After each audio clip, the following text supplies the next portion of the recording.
Good evening, y'all. I'm in my shop and I just did a short, quick clip about container storage, but I wanted to go a little bit more detail into this wall basically that I have in my shop. And what you're looking at here is several hours worth of work, carpentry work, building a whole bunch of plywood boxes. However, it's super simple.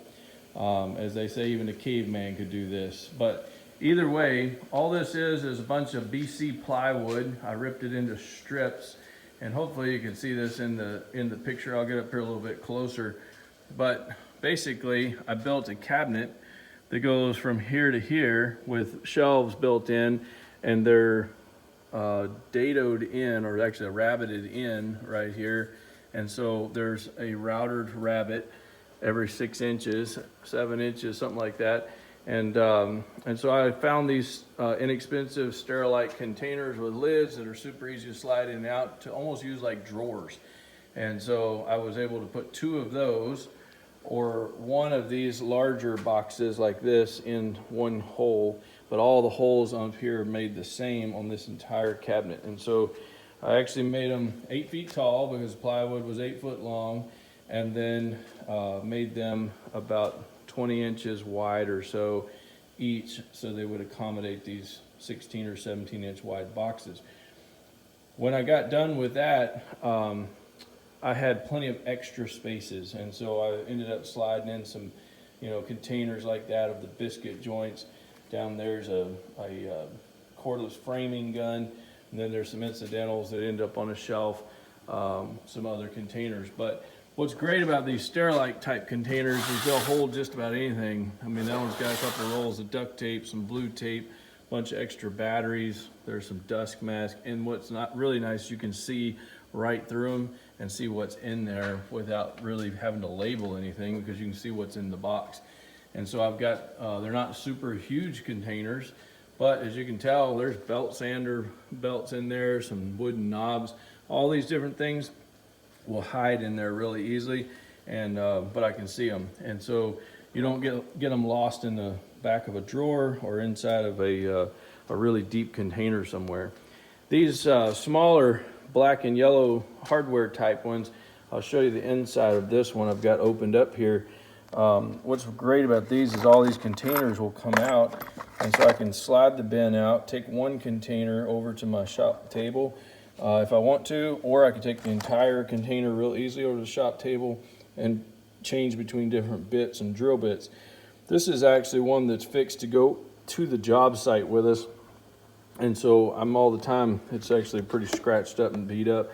It rides around the truck a lot, so when I come in, I'm on a mission and I need something real quick.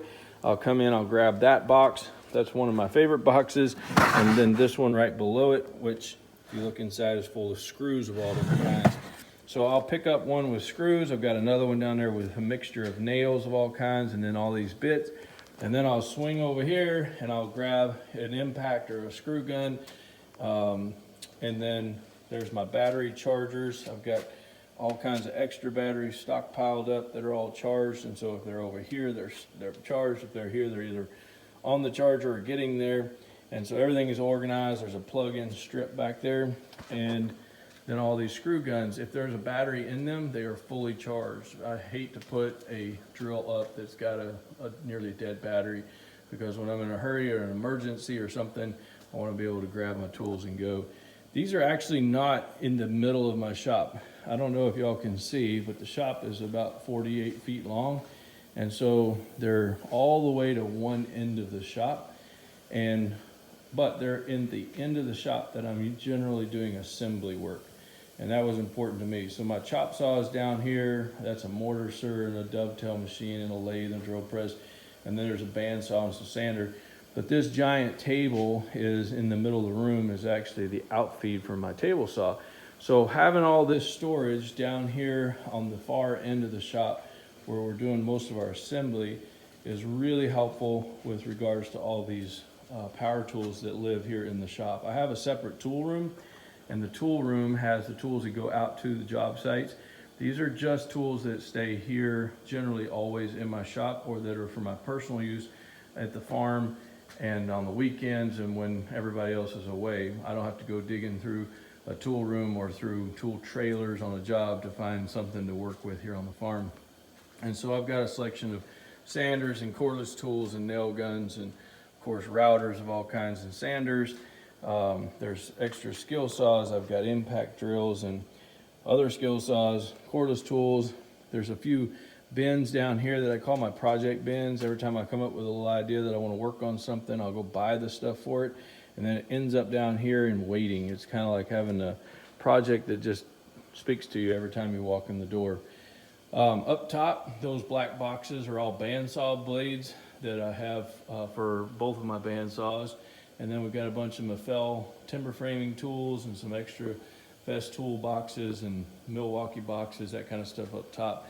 But generally, this is about as much storage for small parts and power tools as I need in my shop. The other thing is, I have had cabinet doors in the past and I hated them. I hated looking behind door number 1 and door number 2, looking for stuff. Labels always fall off. People put things in the wrong place. In this way, if they put the sander in the wrong hole, I can still see the sander in the other hole next to it. And so it makes it really easy to clean out. I'll take a blower, a leaf blower, and just blow it out. And all the dust will fall out on the floor, and I'll sweep it, and that's how I keep it cleaned up for the most part. One of the things I put a little bit of thought into up here was with my sanders and grinders, especially the ones with cords on them. If you notice, there's a tapered shelf above the screw guns. Sorry, that's the compressor kicking on in the other room. But you'll see the sloped shelf to the back. Instead of having to wind up all the cords every time, somebody actually wound the cord up on that one right there and on this big sander, but it wasn't necessary. You can just toss the cord over into the bin and kind of roll it around your hand, throw it back in there, and then when you grab the tool, the cord just drags out with it, and it keeps you from having to just roll cords up all the time. And of course, you know, on small drills and sanders and stuff, it's kind of hard on them, but it keeps them organized.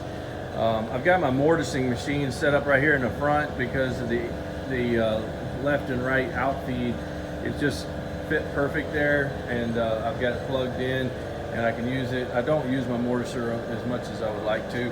In behind it's a bunch of timber frame templates that I just needed a place to tuck away and hang up. They used to be somewhere else on another wall. I've got some ear protection hanging up in there, and I've got a steel cordless chainsaw that I keep here in my shop that's got a charged battery and a sharp blade, and it's always available to me here for small work in the shop and off limits to everybody on the outside.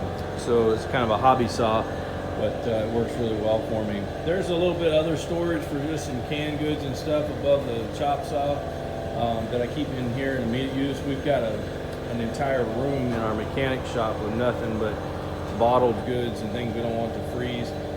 This shop I keep very, very low heat when we're not in here, and so I keep a very limited amount of stuff just in case it freezes. But generally in fair weather, I've got a lot of glue and poly and different things that I can grab on the go, and oils for just doing general stuff. Beyond that, I have a wall of small tools, measuring things, levels, squares, calipers, there's dividers, there's all kinds of things to just measure and do things on your workbench. And I keep extra blades of different kinds hanging over here, and some coping saws, a selection of inexpensive screwdrivers there that are always available, that kind of stuff. I don't need a whole ton of tools in here in my shop that I don't have in boxes. Usually when I'm doing a big project, I'll back one of my work trailers up to the doors and I'll be in and out of it because I have some more specialty stuff. But the shop as a whole really revolves around this one wall worth of storage with things mounted on there. The other big component to storage in this shop is the clamp rack. There's several hundred clamps of different kinds and layers on that shelf. And I'll probably feature it another time, another video when I get the bottom cleaned up a little bit. But there's over 100 pipe clamps I know, and over 100 bar clamps of different kinds. But when we're doing big glue ups for timber framing or for bowed curved beams like some of the videos I've already released, we use pretty much every clamp on the shelf. And so trying to find a way to organize all those and have them available for quick use is sometimes difficult. It's evolved a lot over the years. to get to even where we're at now. And it's still not perfect, but it's really strong. The thing's made out of 2x12s with pipes drilled through the end, and that's what all the clamps hang on right there. And we got 2 layers of them, and so they're stacked short on top of short and then long ones to the outside, and all the pipe clamps are actually just clamped onto the top 2x12 or one of the intermediates. Anyway, I hope you enjoyed this video and find it helpful. If you're organizing your shop, you're welcome to use any ideas that we got as far as how we do ours. This big red toolbox here, I've got several of these in other shops and even on the other end of this shop. But one of the things that I do is, like, the top drawer here is just nothing but jigsaw blades and sawzall blades and razor blades and coping saw blades. I keep, you know, pencils and extra tape measures and just quick stuff for in the shop. If you run in here to grab something, there's some Teflon tape. Just little things you use all the time. Some of these other drawers, there's one that's nothing but chisels, and then we got some turning tools, those kind of things. If you found this video helpful with our storage, please like and subscribe to our channel. We really appreciate it. Y'all have a great day.